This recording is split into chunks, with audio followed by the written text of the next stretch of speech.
Hello everyone and welcome back to Ash of God's Redemption, and let's just continue where we left off. Which of course is with the newly escaped Thorn, and I think I'm gonna check in on my people before we go and head towards where my son is. Anyway, let's go to camp. Okay, so we can talk to those two and Fisk. Fisk seems utterly downtrodden. Does he really miss Boost that much? Are you languishing, Fisk? Did the thirst hit you hard? Even if I were sober for a year, there'd still be jokes about booze. What did you want, Fisk? Better not do that. Never pity, never scold. Pity is useless, and I'm already harder on myself than you could ever be. You are a hero, Fisk. Where's the royal ribbon that was given to you? They told legends about you. The Palians didn't board our ship. We boarded theirs. You were the first aboard. I didn't witness it, but I heard about it. Where's the ribbon? Did you sell it for booze? I sold it when my mother got sick. It didn't help, though. Our healers can't cure such diseases. And it wasn't bravery, just doing my duty. Why haven't you started a family? Maybe I could, if I didn't meet Leaky and Oda. Didn't she tell you about the lad who was roaming under the windows of her manor? Her brother threw stones at me, even set the dogs on me. She mentioned some odd fellow she's never spoken with. Had she spoken with me, I would have killed myself. I'm not Thorn. When your son was born, I chose to leave, to find myself, and I did, after some time, in the Albius Guard. Then you came to Albius. You brought Leaky with you, and I started drinking. I saw the way you looked at her, Fisk. I noticed on the first day we arrived in Albius. You're lucky that you didn't move a muscle. I would have killed you, or she likely would have, though she didn't recognize you were that boy. What could I do? There is barely anything left of me. How could I move a muscle if I stopped breathing near her? You're lucky, Thorn. Grief-stricken, but lucky. A single day with such a woman is a miracle. You lived a life with her. You'd better shut up, Fisk. Don't twist the knife. Everything can be set right, Fisk. Give me an honest answer, Thorn. Can you set your life right, or can you only glue the shards together?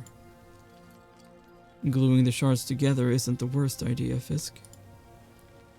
If there were shards, I would have glued them together, but I don't even have that. Stop whining, Fisk. You're alive, friends all around you, a road under your feet. What else do you need? Keep it together. I keep myself well in hand, Thorn. I will start biting my fists soon. Don't you throw mud at me. I'm already dirty. You should crawl out of the dirt, Fisk. Shake yourself off and continue living like a human. Leaky won't be waving from the Victi's balcony. She's not around anymore and you know it. This lass winks at you so often that it starts to get annoying. You should talk to her. Are you Andra or Forsta? I keep thinking, what if you swapped your ribbons? We don't swap ribbons. We're too afraid of forgetting who's who. This way, when I wake up, I know I'm Andra. Who named you Andra? They gave it to me at the monastery. Pulled a scrap with the name Andra from a basket. And I became Andra.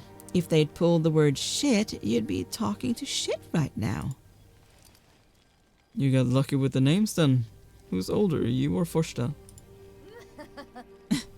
I don't have anyone to ask. If you mean being wise, calm, and patient, then she's the older one. If you mean finesse and rage, then I am. You and I were both mad. It's possible, Andra, but I'm older than both of you. Double your ages, even. It looks like you have some experience with monastery life. I got plastered, all right. I don't want a second helping. Why do you care? Just curiosity, nothing more. I heard terrible rumors about your monastery. Is that true that they torture maidens to death there? Things happen, but you can't learn the truth. The king of Raidona makes inspections, but finds no evidence. They won't dig up the unmarked graves under the walls anyway. Well, you stayed safe in the monastery. How do you tell each other apart after bathing? I have a mole on my naughty bits, that helps. Forsta has a mole too, on other naughty bits. Should I show you? I'd have to take off my breeches, you know. Forsta would have to take her clothes off and hold her breasts. Which do you prefer? I prefer looking at the ribbons. Well, the ribbons can be tied around different parts. We can do it the way you like. Only one woman could do it the way I like. She's gone now, so don't bother. The gaping hole in my heart is bottomless. Do you even know who taught Leaky how to fence? Who taught her the strike that took the bastard Brann's virility? It was our very own mentor.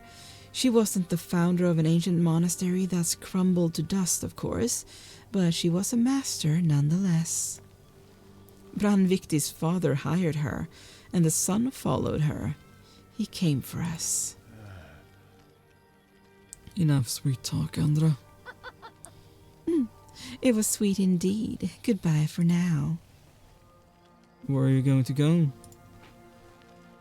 I want to take a piss. Do you want to escort me? Can't even trust me to do that? Damn, you'll do fine without a guide. Unlike your sister, Forsta doesn't seem eager to talk to you. Maybe you should find out why. Forsta, why do you keep averting your gaze? I'm not here to stare you down. I can look wherever I please. Have I offended you in some way? If you offended me, you wouldn't be breathing. Thanks for warning me. Keep that up. How can I know what's offensive? No seer could tell you that. I don't know any seers.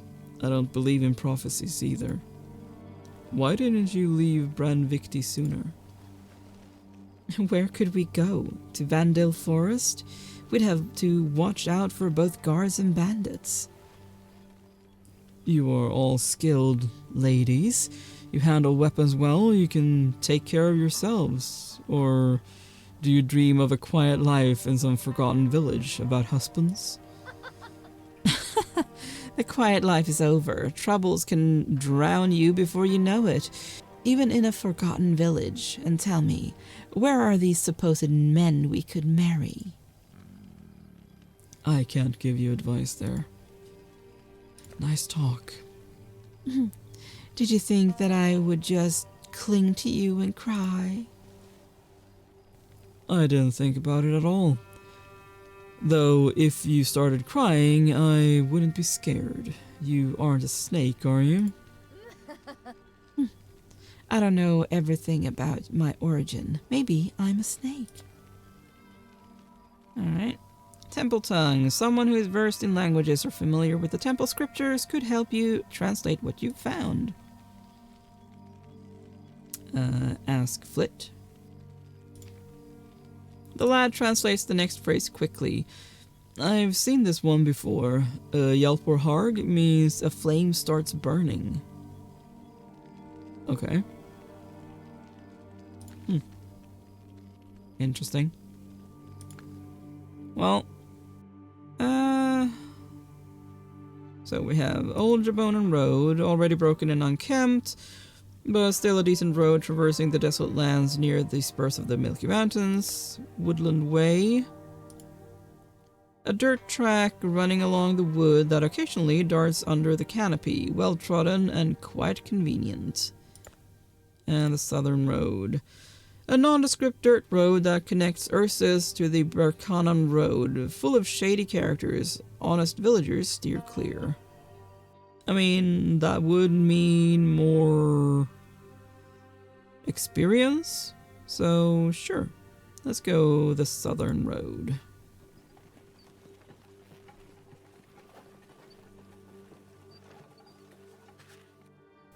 Sure that no one's following, you make camp. Luck is on your side, for now. Though afraid to jinx it, you exclaim, "At this rate, we'll soon reach the burial stockade." Andra nimbly jumps off her horse and approaches.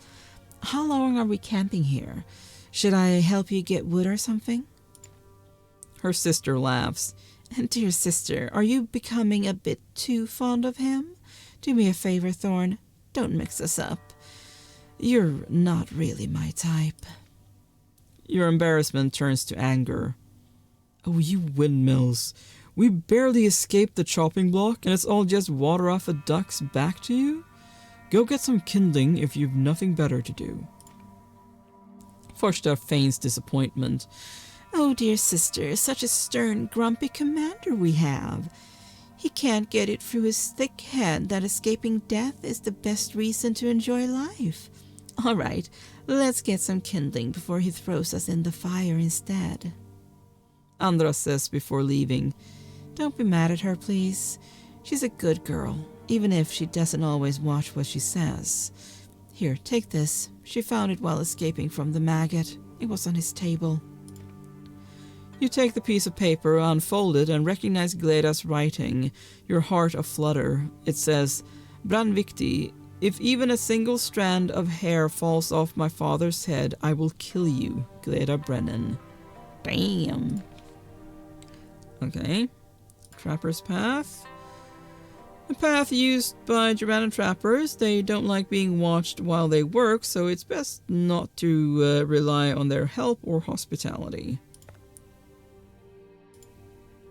Yeah, let's keep going.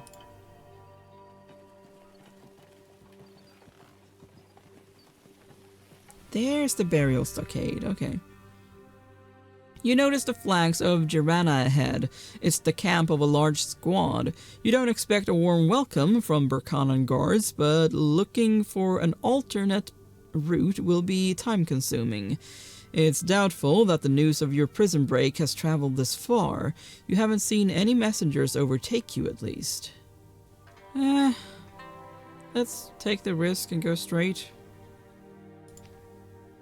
You fail to pass the camp undetected. They apprehend you, and you're introduced to a commander named Captain Belay. He invites you to enjoy his hospitality while he determines your identity. The guards are for your own protection. I hope you're not too bored while we figure out who you are. You noticed Belay staring at Forsta during his speech. Well, yes, I know this captain, she says with a shrug. He didn't like that I worked for that maggot, but he liked everything else. We've always gotten along, so I can speak to him if the need arises. The captain's steward pulls you aside. The bastard hints that he's ready to let you go for only 1,000 gold coins. You don't answer, so the steward leaves and tells the guard to bring you to him when you're willing to talk. I know that guy, Andra whispers. And about some of his affairs. I can turn the heat up on that pipsqueak if you need me to. After the steward leaves, you think about what to do next. You're not planning to wait until Belay discovers that you're a wanted man. Yeah, I mean, that is the better choice, I'd say. So, yeah. It's 1,000 gold, but it's worth it. You give the steward the money, who then tells Belay that you're his old and trustworthy friend. The captain seems suspicious at first, but then agrees to let you go wherever you like. Okay. Well, let's keep going.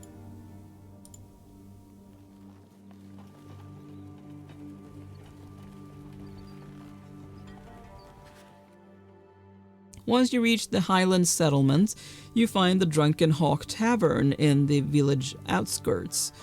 Examining the sign from both sides, you discover more words written with the same white paint. Nocco Restel. The sign is shabby, the tavern abandoned. It seems that Mark had no intention of fixing it up. No income and nothing to pay to the Hyborg Asylum.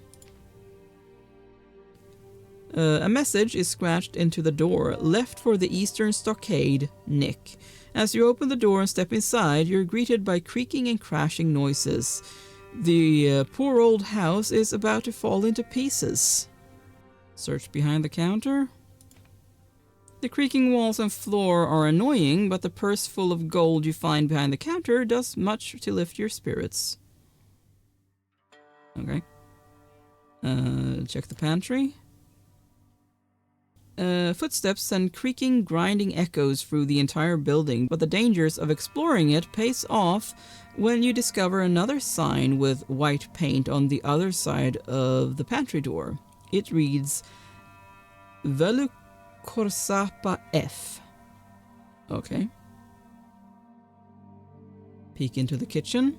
Trying to ignore the creaking floorboards and groaning walls, you peek into a kitchen cupboard. You find a scroll inside and hide it in your tunic.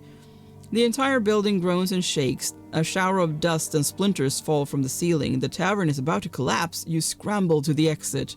You hurl yourself through the doorway at the last moment. The tavern collapses like a house of cards behind you. You consider the heap of wooden boards and beams. It might be possible to sort it out. Read the scroll you found. It chronicles the foundation of the Temple of Divine Wrath and guarding menhirs. To your great surprise, you realize that all menhirs in Terminum are listed. Along with the dates, the masked warriors appeared next to each one, accompanied by notes indicating white masks or black masks. The black masks entries include the dates of destruction next to the dates they appeared. You find a name at the very bottom of the scroll, Tibibar. Yeah, we've heard that before. Clear the lumber? You waste an entire day clearing the tavern rubble, but find nothing useful. Okay, you shrug, step on the discarded sign and continue your journey. Well, that was a waste. Yeah, let's go down the Burkhannon Road then. To the Scarlet Tower.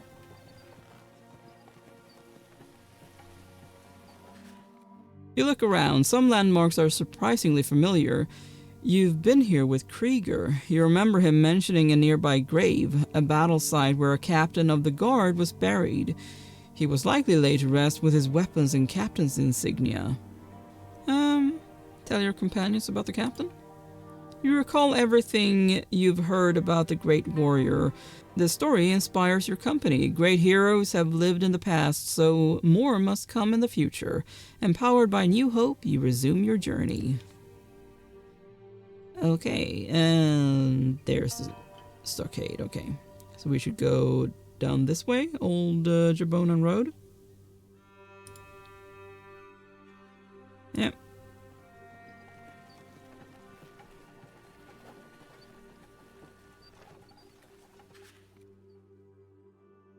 Hello, Sid.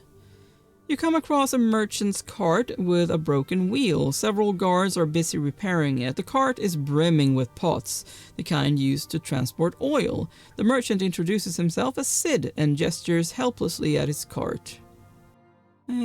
Offer help? The merchant is fearful of the strange masked murderers seen in these parts. He offers to pay in gold to guard him or take him to the nearest village.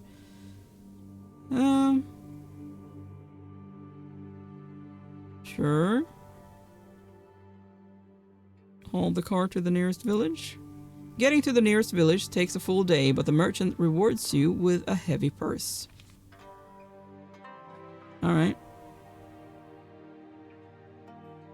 Well, I am actually going to end this episode here. Thank you so much for watching. Please consider leaving a like and subscribe, and I will see you next time.